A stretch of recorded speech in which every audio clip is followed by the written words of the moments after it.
So hello and welcome to another video from sickmaths.co.uk, where you can find lots of free GCSE, GCSE A-Level and Key Stage 3 maths videos.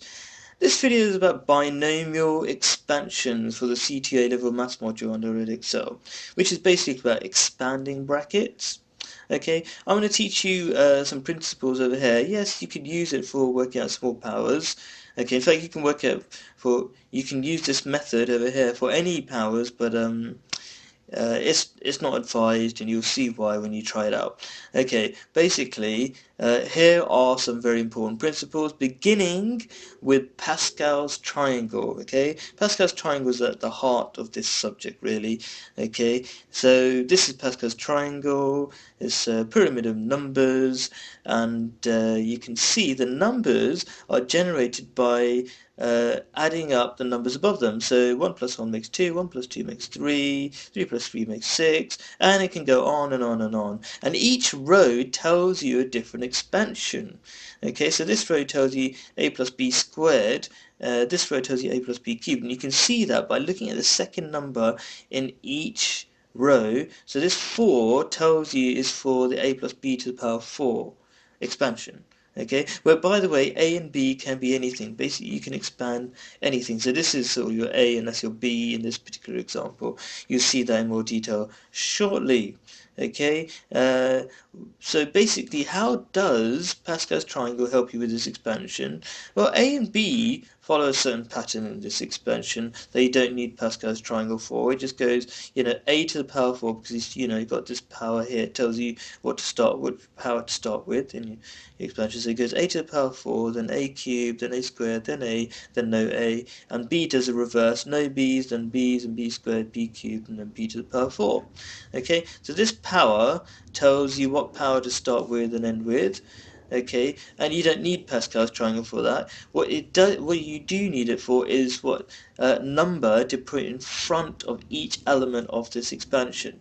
When I mean by an element, I mean each bit, sort of separated by these pluses. Okay, you could have minuses, I suppose.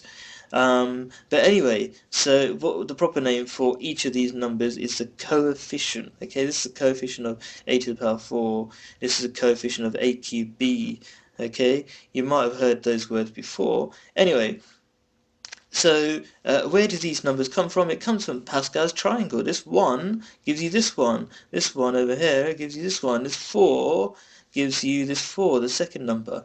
Okay, in that order. So that 1 gives you the number in front of the first element of the expansion. That 4 gives you the second element of the expansion. Okay, now what I want you to take away from this part of the video is that Pascal's triangle is symmetrical. That means the coefficients, these numbers in front of each element, okay, are going to follow a symmetrical pattern. So if you start with 1, you're going to end with 1. Well, you're always going to start and end with 1. That's another thing I want you to learn.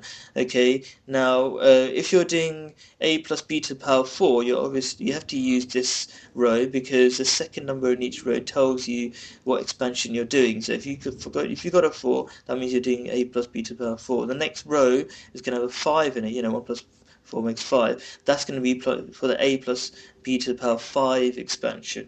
Okay, so that's another important thing. The second number is going to be, the second coefficient is just going to be the power of the expansion. Okay, and that's basically it. So it begins with 1, is symmetrical, and the second number is the power. Okay, the second coefficient, and the second to last coefficient is the power. Okay, so that's what you have to take away from here. Now you don't see Pascal's triangle being used here, but these things here, which I want to talk about in a bit, actually are generating the numbers from Pascal's triangle. Okay, so let's just talk about it now. The main method, a plus b to the power n. Okay, where a and b can be anything, like I said earlier on, and n is the power for the expansion.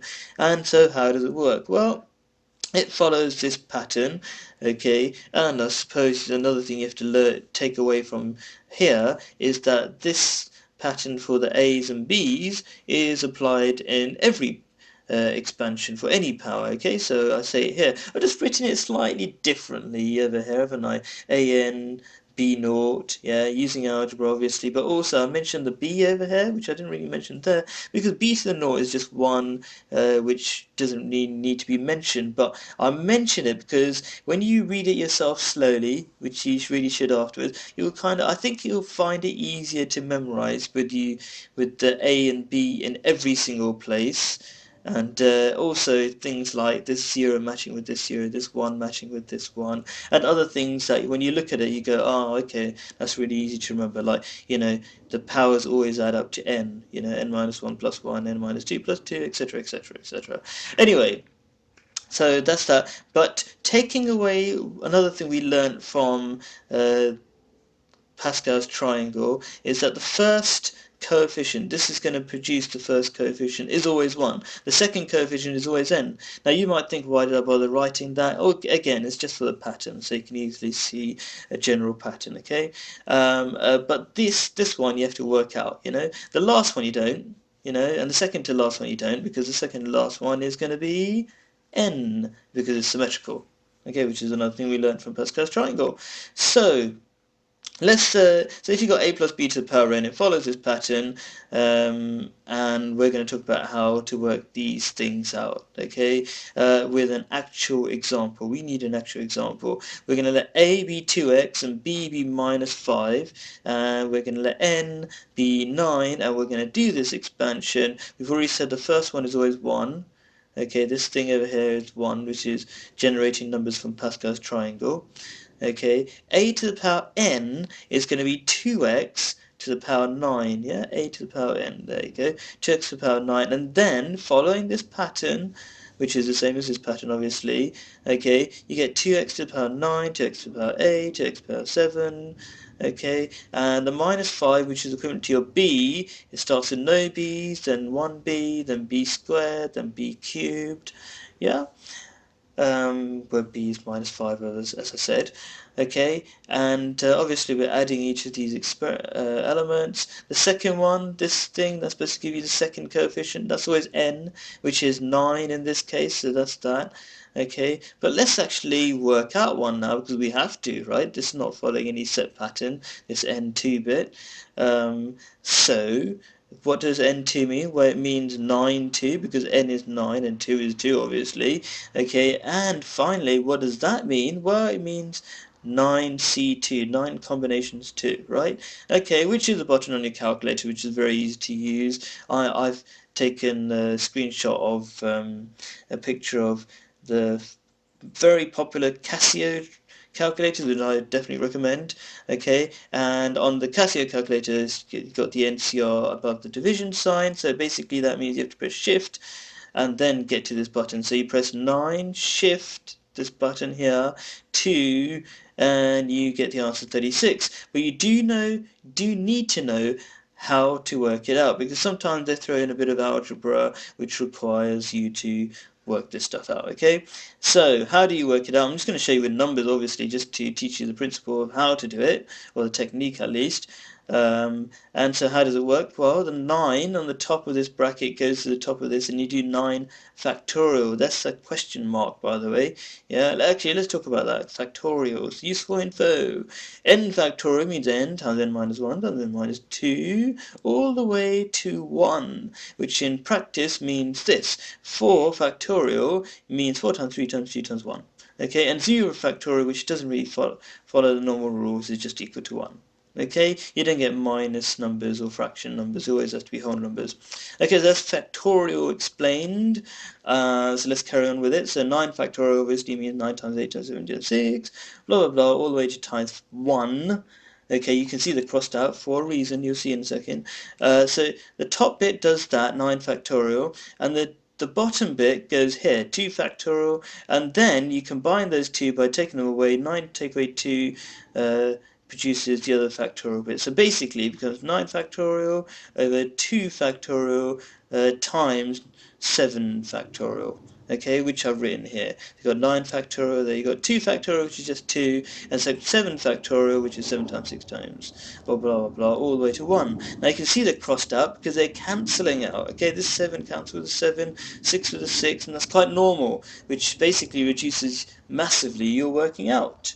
Okay, so, and it always works like that. If I started with a 6 factorial on the bottom, it would have cancelled everything above it from starting from 6 onwards. Yeah. So anyway, you're left with 9 times 8 divided by 2, which is basically, the 8 cancels the 2 as well, isn't it? So basically it's 9 times 4, which is 36. So that's how you do that. Now, there is another method, another shortcut, I should say, for a very specific situation, and I don't teach that because my general method is to teach you as little as possible so you can just understand it and get on with it, because I remember it was very hard when I did it to memorize everything, so I tried to get you to memorize as little as possible. Now, some kids, some students are going to could have already done C4 and they're just taking C2 again or something, right? And they would have learnt this other expansion. So if you want to know this other shortcut, go to Binomial Expansions for C4 and you'll see it there, okay? Uh, if you really want to. Now, finally, estimating using binomial expansions. Well, for example, this, you got use 1 plus x over 2 to the power 7 to estimate this stuff. What's the relationship? Well, they look pretty similar, don't they? So basically, we're saying this is the same as this. So when you expand this, where it expands like this, okay, if I put the right value of x, we've got the same situation, right? Okay, so I've got 1 plus x to the power 7 to estimate this. So that means I'm basically saying 1 plus x over 2, sorry, to the power 7. So 1 plus x over 2 is the same as the 1.005. Okay, I don't need the bracket there, by the way. I just wrote it so it looks similar and easier to compare. So that's equal to that, and if you rearrange that, you can easily work out that x has to be 0.01. Okay, now once you sub that value into the expansion for 1 plus x over 2 to the power 7, which this means roughly equal to, this expands to this, up to that squared. This expansion can keep going on and on and on. Okay, um, but what we tend to do is just expand it for the first 3 or 4 terms of the expansion or elements of the expansion, okay? Because what they're saying is if x is really small, then x cubed and x to the power 4 might be so small that we can ignore it. Depends on what you're doing really in real life, but they all just basically tell you how far to go and what's important, what's not, how far in the expansion it's worth going. Okay, so you do that. Say in this expansion they want you to go up to x squared, so you'd go up to there, and then you put in the value of x so that it's equivalent to this. Okay, and so these two things are made equivalent basically. So in this case x is equal to 0.01. Stick that into this expansion. Can you see I replace the x with 0.01 and you work that out and it gives you 1.0895, which is roughly equal to what is it, 1.005 to the power 7. And that is the end of the video.